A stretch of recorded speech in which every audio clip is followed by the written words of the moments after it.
তুমি বলেছিলে আজ তাড়াতাড়ি ঘরে ফিরতে হবে। তুমি বলেছিলে এই হুটহাট দেখা করা, অসময়ে ফোন করা আর তোমার ভাল লাগছে না।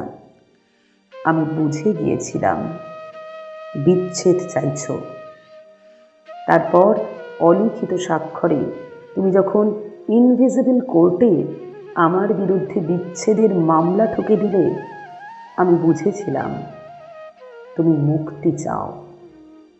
তারপর সব বুঝে যখন আমি দার্শনিক, সব মিটিয়ে তুমি যখন অন্য ঘরের শোপিস, একদিন আমাদের দেখা হলো। তখন তুমি জিজ্ঞেস করেছিলে কেমন আছো। আমি বুঝে গিয়েছিলাম তুমি ভালো নেই। আমি বুঝে গিয়েছিলাম তুমি ভালো নেই।